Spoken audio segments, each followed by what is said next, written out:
Hello and thank you for joining us.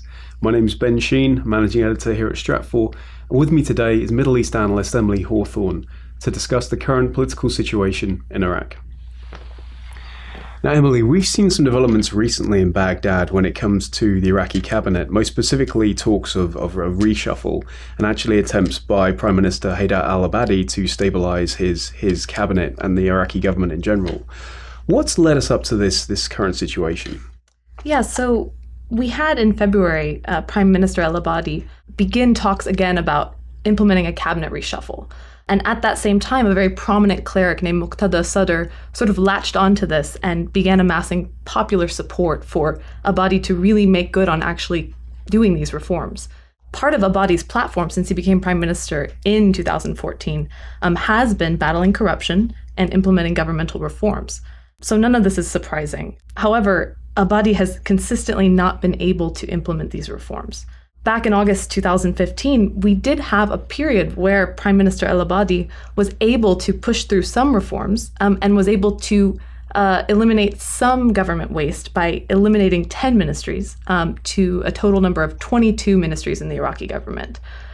So many viewed this February announcement of this year as his next phase, where he was trying to really make good on battling a lot of perceived government corruption. Now, it's important to realize that popular protest in Iraq against government corruption and asking for government reform has been ongoing throughout al-Abadi's tenure as prime minister. Iraqis want better government services, they want better trash electricity services, and they don't want government corruption, government waste of billions of US dollars worth of government revenue. And corruption is something that's really been endemic to the country, certainly for the last decade or so. And Abadi really needs to bring order. So what are some of the constraints that he's facing at the moment? Abadi is facing a lot of constraints from within his own government. One of the main challenges against Abadi in pushing through any type of reform is pushback from ruling political parties within Iraq. That's ruling Sunni parties, that's ruling Shia parties, ruling Kurdish parties. There's a power-sharing agreement within the Iraqi government that follows conventions since 2003 that government posts will go to Shia, Sunni, and Kurdish politicians, according to loose convention. And basically, the ruling parties don't want to see their power erode if Abadi was able to push through any sort of reform. So as well as having these competing interests between the Sunni and the Shia groupings and the Kurdish interests, we've now seen Moqtada alSadr get involved as well. So where does he fit into this? So Moqtada alSadr is a very prominent leader among the Shiite population in Iraq.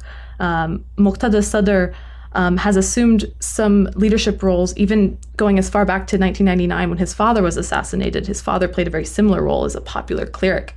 Moqtada alSadr is among those clerics that's pushing for Abadi to actually make good on his promise for implementing reforms. And Moqtada alSadr has been pushing for Abadi to allot government positions according to technocratic qualifications and not just according to party or coalition lines. That's not to say that Sadr doesn't want his own bloc's power to be reflected in the government. Moqtada alSadr has even supplied a list of 90 names to Abadi to choose from among technocratic candidates to fill the government. But as you mentioned, there's also the Kurdish population that is afraid that any reforms that Abadi is trying to push through will erode some of their power. Kurdish politicians have said that the representation within the cabinet right now is 13%. They want it to be increased to 20% when Abadi actually makes good on these reforms. So maintaining political stability is obviously of utmost importance to Abadi in Iraq, because without political stability, you can't have unity, and you do need this unified approach when it comes to fighting the Islamic State.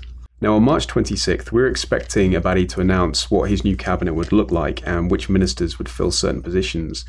We didn't get the results we were expecting, did we?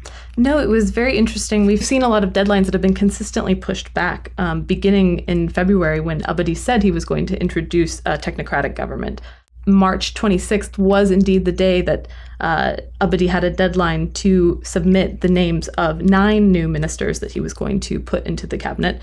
That deadline passed, and Moqtada alSadr issued a new 2-day deadline that was going to end today on Monday, the 28th, for Abadi to come up with new names. Now, the parliament and the various heads of parliamentary coalitions in Iraq have given Abadi a new deadline. So now we have until Thursday of this week for Abadi to come up with names. And the latest number we have is that it will not be 9 ministers, but it will indeed be 15 new ministers. 15 out of 22. It's a larger change than we were anticipating. And it's possible that Moqtada alSadr will be happier with a larger reshuffle than just 9 ministers. Well, this is clearly something we're going to be examining very, very closely coming up to that Thursday deadline. Emily, thank you so much for talking with me today about this. Thank you. And for more on the political situation in Baghdad and the security situation in Iraq in general, keep reading Stratfor.com.